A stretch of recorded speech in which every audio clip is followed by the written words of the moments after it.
Hey, first time video maker here, and I want to talk to you today about sharpening knives and my passion for razor sharp blades. When I was a small child, I would attend each summer in a small town in southern Illinois where I grew up.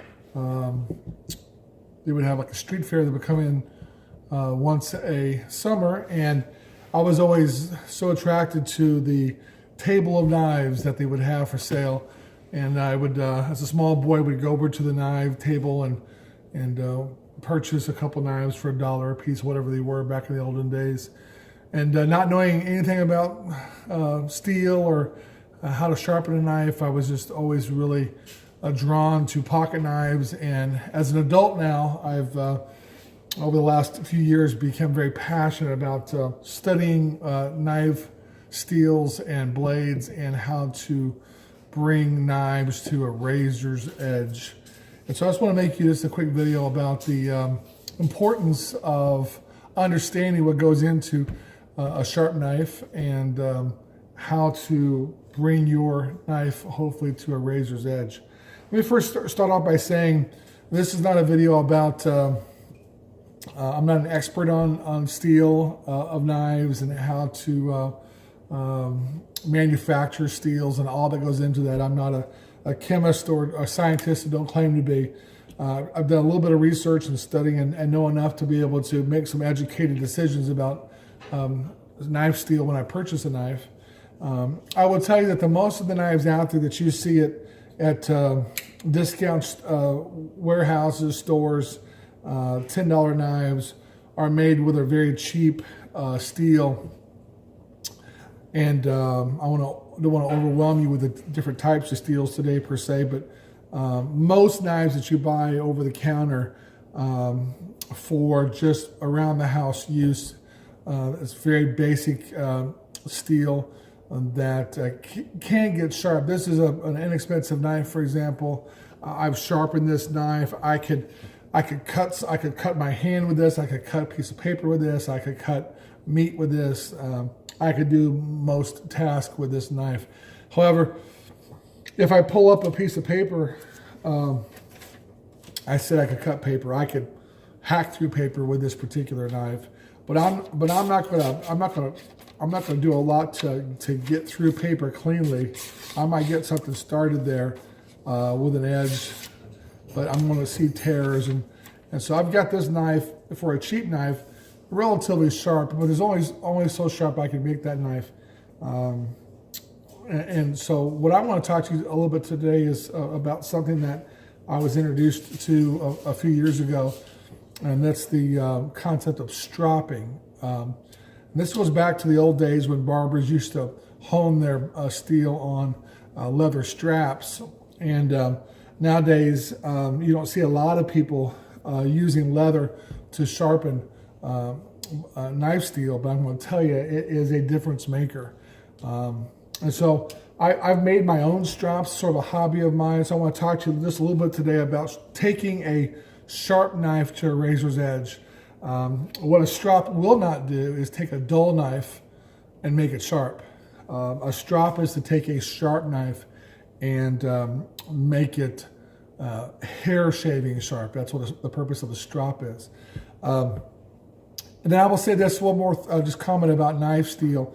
You can only get a cheap knife so sharp, and the big difference in cheap steel and expensive steel is how sharp you can get it, one, and two, how long it maintains that edge.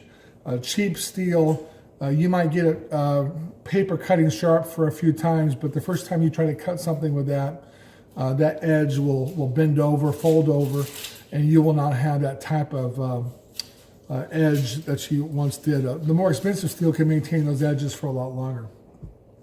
So again, as I showed you with this cheap knife, I can cut paper if I try really hard with that. But then if I picked up a more expensive knife with better steel and a knife that has been not only sharpened but honed on a leather strop, I can shave paper really effortlessly. I can cut paper all day long. In fact, I can shave hair, and I don't have enough hair on my arms to show you, but that's the difference right there in sharp and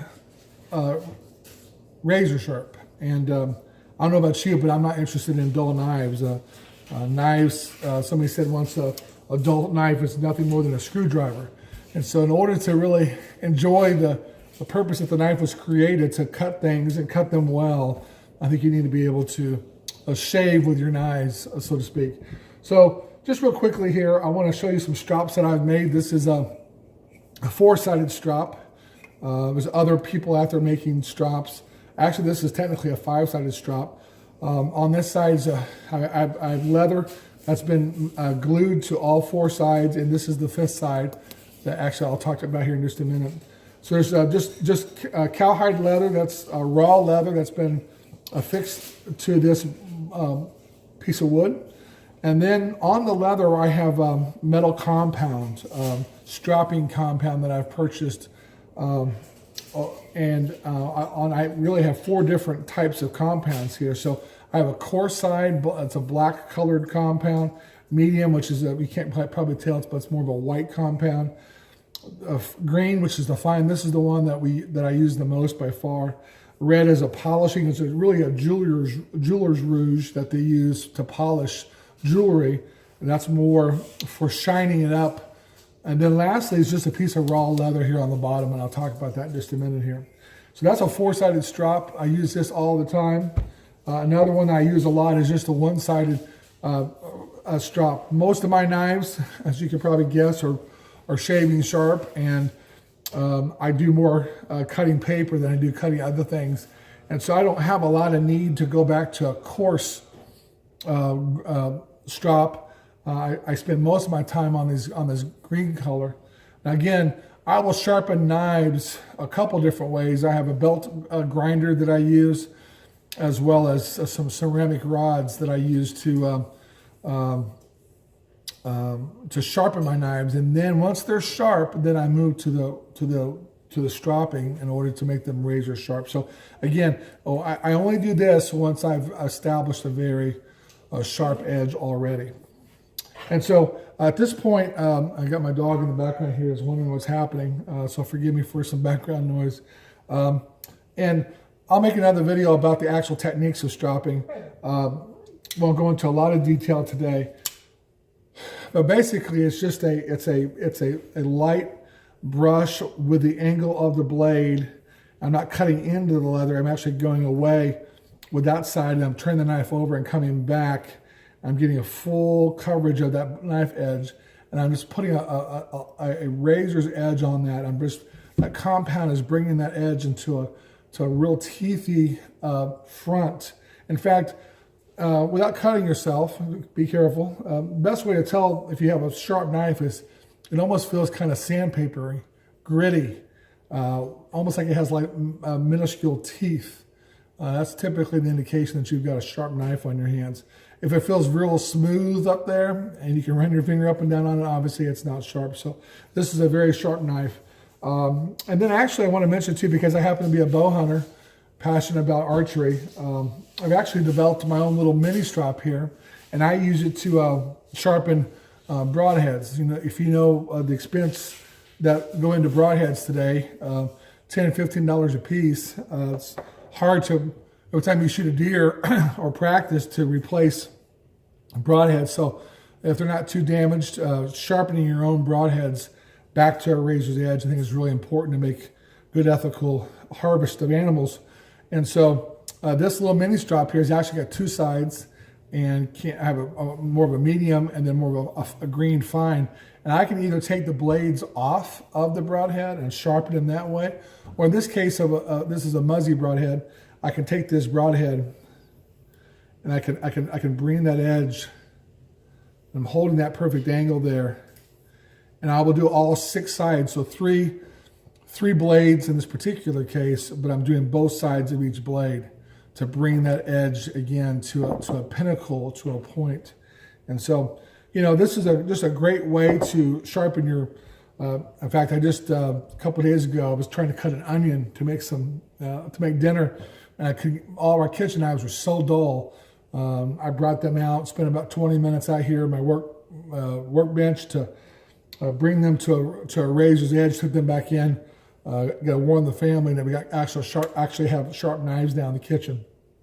So whether it's a kitchen knife or a hunting knife, or in this case a broadhead, if you happen to be an archer, leather strops are a great way to bring a sharp edge to a razor, hair whittling, hair shaving edge. And so I strongly recommend stropping. Again, this is not a video about the technique.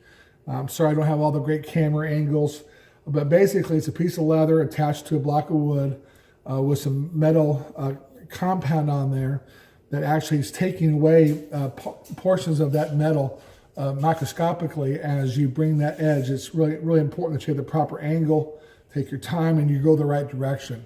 You're not wanting to cut into the leather. You're bringing the edge away from the leather.